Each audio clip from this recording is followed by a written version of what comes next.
继母是你的爸爸离婚了之后又结了婚，然后那个女人是你的继母。干妈就是随便什么人，关系好比你年纪大就可以了。那是不要叫干妈，干姐姐好不好？北京是全市第2高考。I told you that. Yeah, you did. You did. That's gonna be my title. Today I've got Angela, my grandma, with me, and yeah, my professor as well. And we're gonna have ask her a few questions. She's nice enough to just probably answer these few questions. Probably give out a few tips for all of you. And so let's just start, I guess. I'm not sure if they're tips, but they are probably more like my life lessons. Yeah. Right. So the first question is like, I don't know why I'm holding this tissue. But because it's too hot here. So growing up, I have to give you guys some background if you recall, like from the previous video. So growing up, like Angela, you were probably the Ling Ling, or so-called 别人家的孩子 in other people's eyes. Okay. So how has that affected you, like both in the past or now, if it still affects you at all? I guess I'm if anything, I'm only the Ling Ling or 别人家的孩子 in certain aspect. For example, studying, right? So I guess growing up, my best advantage and my only advantage probably is studying. And so in other people's eyes, I'm like the A student or the top student all the way up until high school, I guess, until university. But in other aspects of life, for example, singing and dancing, I sucked. So I'm not all good in all aspects that you can imagine. It's probably only studying.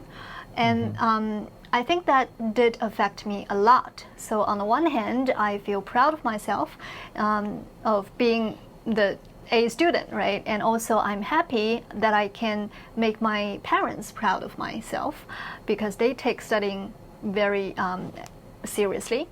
But on the other hand, and probably more secretly, like deep down in my heart, I feel not so satisfying to myself when it comes to other aspects. For example, I'm secretly really jealous of another Ling Ling, like my parents' friend's daughter, who is really good at dancing and singing, who can perform in like family gatherings, but I can't. So yeah, I guess so. In some other aspects, I'm not so confident. But yeah. in those areas where you're confident at, do you like talking about pressure, right? Do you feel it at all? Is there like pressure from my parents, you mean? Or internally, like externally and both internally, like you being the top one, like probably everyone's target is you, and then do you have that sort of feeling, like you have to keep maintaining? Exactly. Yeah. You're right. So pressure from having a high standard on myself. Right, so probably from the very beginning, the standard was imposed from my parents, but gradually it becomes like, as you said, internal standard. So I think I still have that pressure for myself, like even now. So in life and in work, I want to maintain a high standard, and that standard is not imposed from any other people, not from my dean, not from the department head, for example, but from me myself. So that has become a big pressure, and sometimes it may cause anxiety. But I think I'm trying to get along with it. I'm just this type of person. I can't change myself. Yeah, just now during lunch, you actually talked about like changing majors, right? I asked you about it was economics. Yeah. From economics to like English. Yeah. And to linguistics, to be exact. Linguistics. But then, yeah, I mean, I don't know. Like economics, is it like a way more prestigious like subject? Because I was asking you about like I guess you could talk about this even more, like perhaps not going for like the so-called like the most popular subject, or like the subject with like the program with like the highest probably admission marks. Yeah. Yeah, you actually let's break that down. Like how about like this part is first, I guess. Okay, sure. So I guess it's commonly assumed, right? So if you have a high enough mark, right, from DSE or from mainland Gaokao, and you should register, or you should apply for the most prestigious program. Otherwise, it's a waste, right? Yeah. Like a lot of people would think that's a waste of your high mark.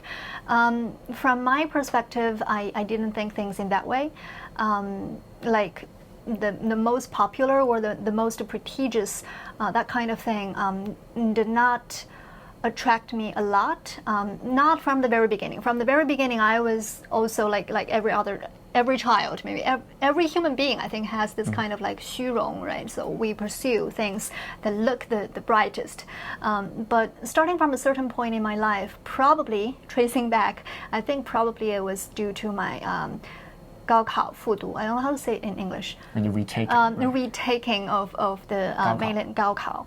So I did not do very well in my first attempt of Gaokao. I did well enough to go to a good university like 985-211, no problem. But my dream was 北大 and 清华. So my first attempt failed me due to some personal matters. Like I 早恋 in high school, that affected me a lot. And then I retook it, and in the second time, I did really well. So that experience really affected me a lot. Thinking back, the reason of my first failure, of course, it was because of 早恋. But you know what? Like my boyfriend then, he entered Tsinghua successfully. So apparently the same relationship did not affect him a lot. And the reason was because he was really talented in 理科, in those kind of 数学, 物理, 化学. I was not as talented as him. So if I did not pay enough effort, then I would not get like super satisfying marks. But you know what? Like when I was in high school, grade 2, 高二, I did have an option to take 文科 humanity, which is the area exactly where my talents was lied, right? So, but I gave up that opportunity. Despite the encouragement and the persuasion from my teachers, from my peers, despite all that, I gave up that opportunity. For one reason, I wanted to stay in the top 1 class in my high school, which was the 理科实验班. I wanted to stay there. Why? Because I was 虚荣, or I pursue the brightest skin, right? The brightest cover. And I ignored the real content of myself, right? I was talented in humanity.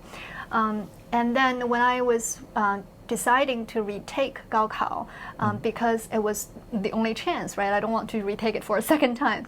So I did a strategic change. I knew clearly that my talent was in humanities. So I chose 文科. And not surprisingly, I did pretty well with very little effort. Right. I'm bragging, but yes, everyone has different talents, right? So probably starting from that point onwards, my life view changed a little bit. I no longer pursue the things that look bright, but I pursue the things that is right to myself. Yeah. That's why even like you said, even at Peking University, you did not apply, whether it was CUHK or Peking University, yeah, you applied for like economics rather than like the most popular or the most worthy of your mark programs. Those are probably business and management, those kind of thing. Yeah. And I guess, yeah, so that's the first part. But like for the second part, then was it again like a change of interest, like when you switched from economics to linguistics, which a lot of my friends like to call it, like you have to like 炒粉炒面, like after graduation, like that. I don't know if that is like the trajectory is like even worse than economics. I don't know. At least that's what a lot of my friends from like the humanities or like linguistics. Definitely. I mean, like economics, even though it's not as popular as business and management, right? But still. We can call it a useful subject, especially for job hunting, right?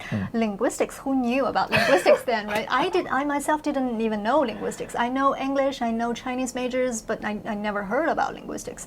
So if the change from 理科 to 文科 is like has some meaning in it, has some kind of like life lesson in it, this second change from economics to linguistics was purely a I don't know, like you're being pushed by life. So at that time, so my first 2 years in college was a complete change in my academic life. Like I was always a hardworking student, starting from primary school to secondary school. But then in university, well, I mean, like, I'm alone. I left my parents, and I no longer have that pressure, right, from the parents' expectation. So I kind of like set myself free, 放飞自我. It really. So I don't know, like the deep down rebellious self just emerged, and I think secretly or like unconsciously I was doing something. I had the urge of doing something different, and as a result I engaged in another relationship in my college, which is a long distance relationship, and my boyfriend then is my now husband, so it turned out to be a success. But then I, because it's long distance, so I traveled a lot to his city, and even at the expense of not participating in final exams. Wow. Yeah. So I failed several subjects, really failed, not even a D, failed in economics. But I knew that it was not because that I was not smart enough, or because if I worked hard, I can got an A. But at that time, my overall GPA was not so good, and when I spent a lot of time being rebellious, at a certain point, the true self, like the me that pursue good, right, jumped out again. So I cannot tolerate that low GPA anymore. I need a new, fresh start. And if you ask me why I changed from economy to linguistics, the reason is I need a new start. Of course, the reason that I told my dean, the department head of linguistics at that time, was I love linguistics. But the truth was I didn't even know what linguistics was. I just need a new start. And which major should I choose to become my fresh start? I wanted to choose something related to language because I know I was good at language. Even though later I discovered linguistics is different from just learning English, learning a foreign language is completely different. But that was the naive reason why I chose linguistics to begin with. Lucky for me, later I found that this is a subject that I liked, but it's a luck. You mentioned like you don't regret like going through that rebellious stage. At least that's what you said in class. Because in other words, that would mean like you regret getting together with your husband, who although is like. Well, there was actually a better way maintaining both the relationship and fair enough grade, right? But I guess I consider myself a person who usually goes for either extreme. So I either want to do it super well, like top A, like GPA 4, something like that, or I go the other end. So it's something that is deep in my personality, which I don't like, but I can't change. Like perfectionism. Yeah, and like it's right to the opposite of the Chinese 中庸. Like there's always a good way to strike a balance between life and work, between relationship and GPA, right, back in college. So I'm sure there was a way of maintaining the relationship and doing fair enough in economics, but I did not. I was not able to do that at that time. So I didn't regret being that self because I think that's me. But I wouldn't recommend it to other young people. Right. Yeah, there's a risk there. And then because that decision, then it made you have to choose then linguistics, right? Which I don't know. Fresh start. Yeah. Yeah, it made you like have to do a fresh start. Otherwise, like it'd be a lot harder, like going forward, like career-wise and everything. Exactly. But then, opting for linguistics and I guess like of course performing really well, which then eventually, because I see a lot of like top grade students, they usually then, if they have good grades in university, they then go down the academic track. Yeah, that's my track. Yeah. So did you regret that, like linguistics then eventually leading to academic? Because otherwise, if in economics you probably wouldn't be like卷, but then not in the work and in the academic context and like the workplace. Yeah, I think you're right. So that's again goes back to the topic we covered just now, destiny. Like, right, you're being pushed by your choices in life. So you're right choosing linguistics, so the career path for linguistics is relatively narrower in comparison to the career path for economics. So academia is probably the perfect and the only good way down the linguistic route. But thinking back, I think even if I did not change major, even if I stayed in economics, in economics there are also two career paths. One is you can become an economics professor, still academia. The other is you may engage in industrial, corporate or a company, finance related stuff. I think thinking back, considering my own personality, even if I chose economics, I may still end up in academia, becoming an economics professor. Right. Yeah. I think I'm not the type of person who open a company, be a CEO, whatever, or even I think I'm more on the academia end. And also the job in academia is really ideal for a person like me who wants to strike a life and work balance, who has enough freedom in terms of time, freedom in terms of what you are choosing to do on a daily basis, because you don't have a boss telling you what to do on a daily basis, right? So enough freedom on one hand, not too much risk on the other hand, right? Like my husband, for example, he is doing finance related stuff. So that kind of work requires a lot of personality, which is opposite to my own. Yeah, so. But I think it'd be unfair to say, like, even being an academic, like, there are no risks, right? Because for some context, like, Angela needs to breathe in, like, extra oxygen and, like, take monthly jabs just to survive. like having to churn out all these papers and everything. Yes, pressure in academia. I mean, like, risk is a relative term, right? So I think, from what I just said, you may have the wrong impression that a career in academia is easier than a career in industry. No, absolutely not. It's just a matter of who you are and what kind of career path you are more suitable. But that being said, a job in academia is very challenging, it's very stressful. There is a risk of being fired, of being not reaching all the criteria that the university requires, publishing papers, a lot of unexpected situation. For example, you may spend 2 years or 3 years collecting data for a project, and it turns out that your data is a mess, so you cannot publish it. So that's a risk, right? So that kind of unpredictability does put a lot of stress on professors, and we end up needing oxygen. and to combat the migraines. Yeah. And you get migraines. up to like 15 times, right? Yeah, 15 Not up times to 15 times, like 15. per month. Yeah, in the worst scenario. But now I have some cure, thanks to the modern medical science. Yeah. Right. So moving on, let's talk about Gaokao, which you obviously enjoyed a lot of success, even going back to the time when you so-called like performed not as well. So it's too late, I guess, for the coming batch of students. I just checked; they're taking it next week. So by the time this video comes out, they won't be seeing it in time. But it doesn't matter. So the next batch of students are going to see it. And so, do you have any tips for this batch or the next batch, like before the exam, during, or like after the exam, that sort of thing, or any tips in general? Like, do you feel like that would help? That helped you, or?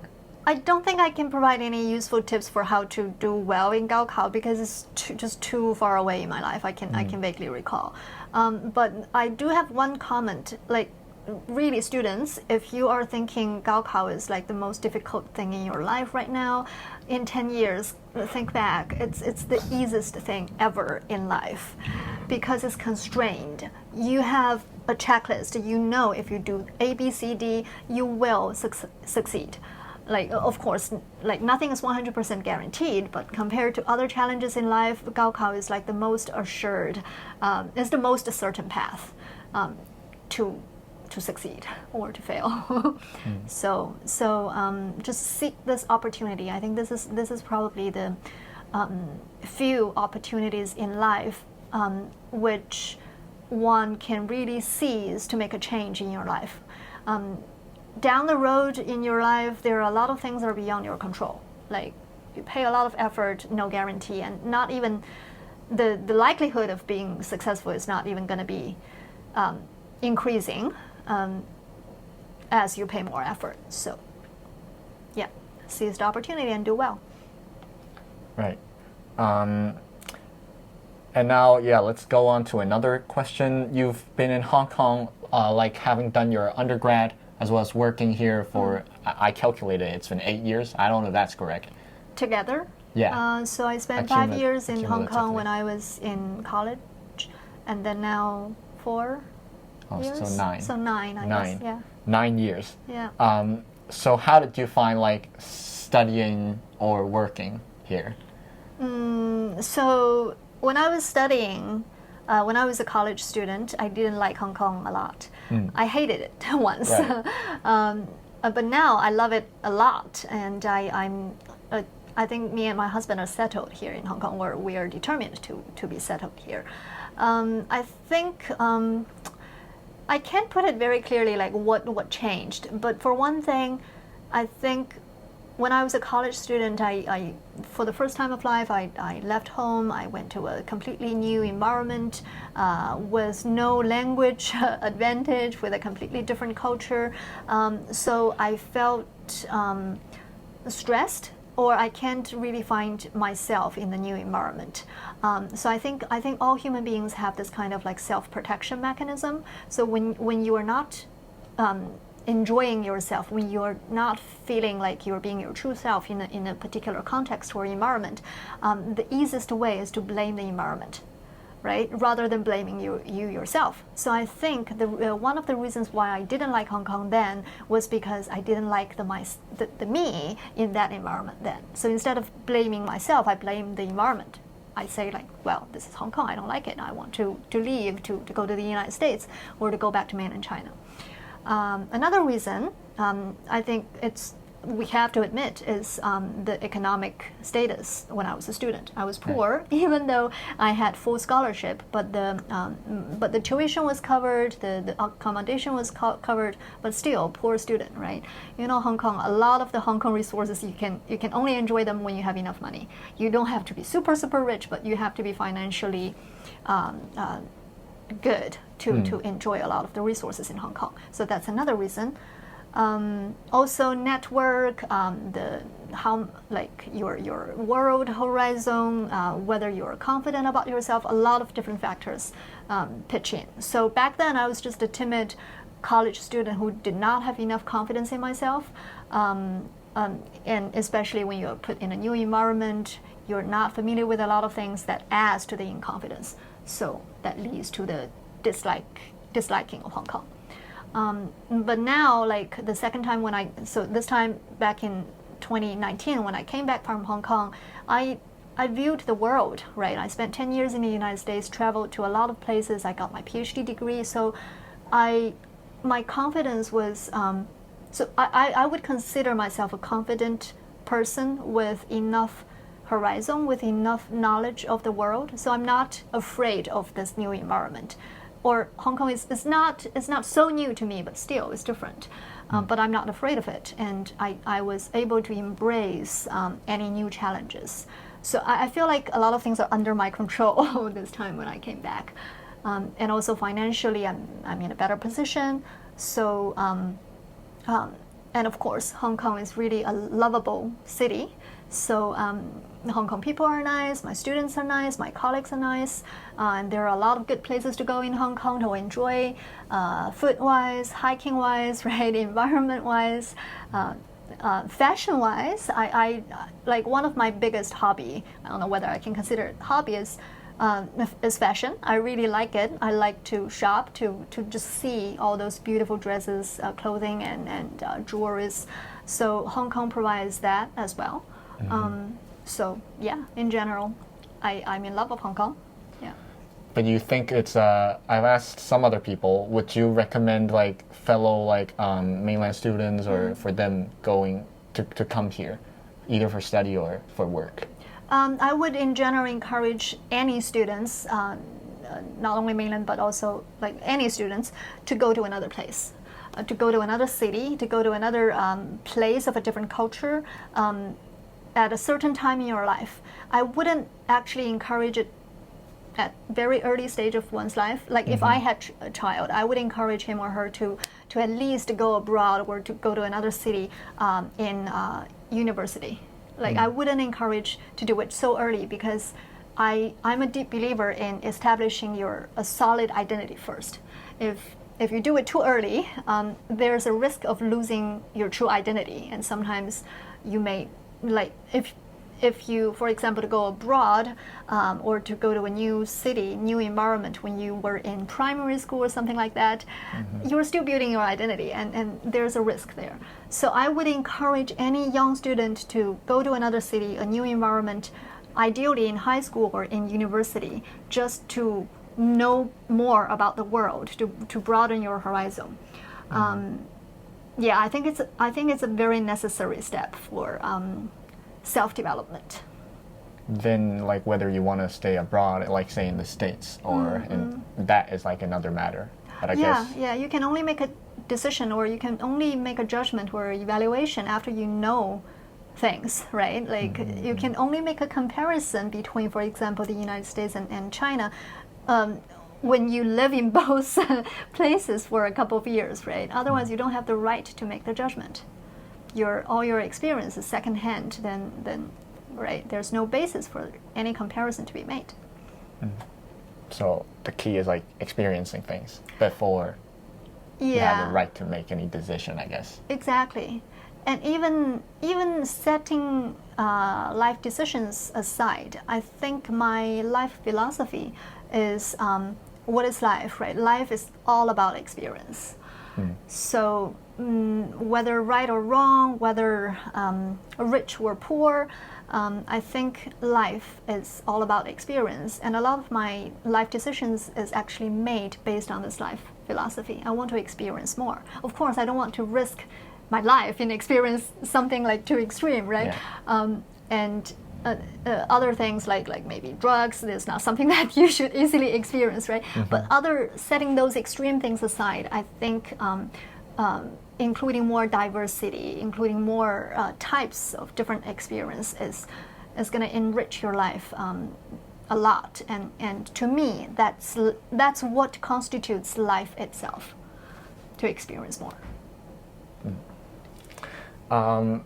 On that note, I guess the final question is like, if you could go back in time, whatever it is, and go tell young Angela, be it like a year ago or like when she was 5 or when she was born, whenever that time is, and tell her something, what would you say to her?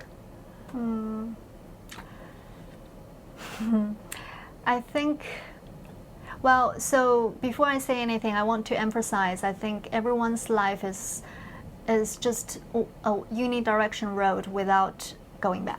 So no, 没有后悔药. But that being said, let's just imagine we're living in an ideal world and I got the chance to go back and revise something or to change something. I would probably say to the teenage Angela or even younger, do not care too much about your parents' expectations and others' expectations. Your confidence should be built internally rather than from all kinds of positive feedback from the external world. Because now, if you ask maybe 10 friends of mine or 10 students of mine, maybe 9 or 9.9 of them are going to say Angela is a super confident person. I think so too. But observing me, myself, and some of my close friends, and including my husband, I think seemingly confident people can fall into 2 categories. One is like me. My confidence is constantly built upon getting positive feedback from the external world. I'm not an internally confident person.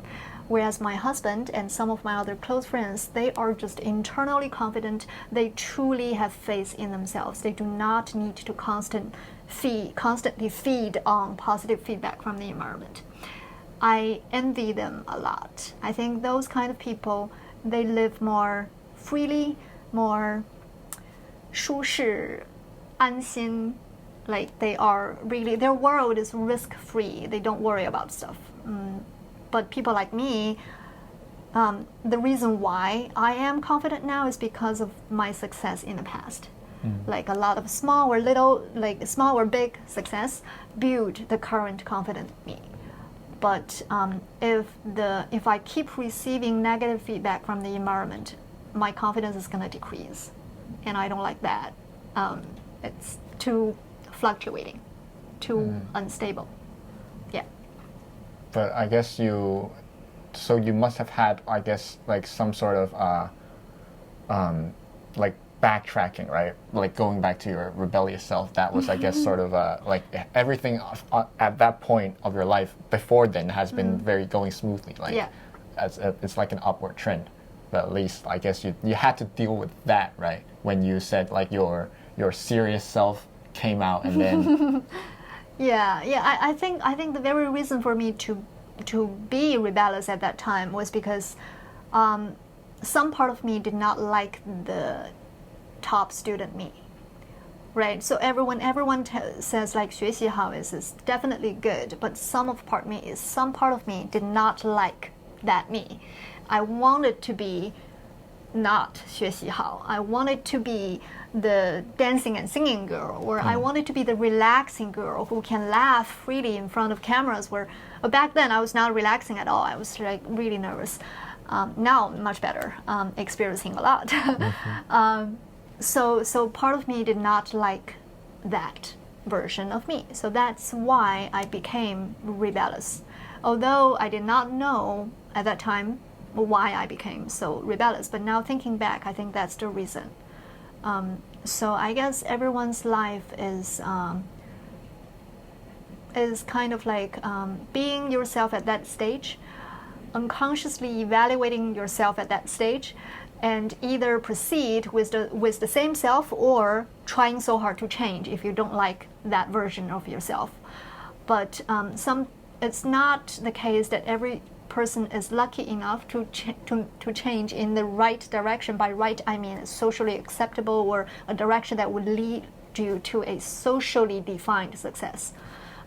Then that's a matter of destiny. That's a matter of life. Yeah. Well, let's end on that serious note. And a little bit too philosophical. Yeah, getting into philosophy, real deep right there. But yeah, thanks so much, I guess, Angela, for your time, for coming out. Thank you. Lunch, and then also doing this. Thank you for lunch. Doing this, and Sure, I enjoyed this a lot. Yeah, a lot of questions I never thought about until the moment you asked them. Yeah. And hopefully we get to do this. I don't know if some other time again in a few years' time when when little Angela comes out. Little Angela. Yeah, so 干妈就要保重身体，到那时候再拍之前。Okay. Yeah. Okay. Sure. And Thank you. I guess that's it.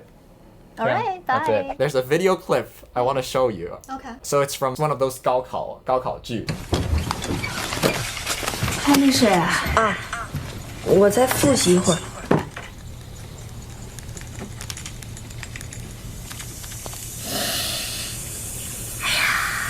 闻着就有一种重点大学的感觉。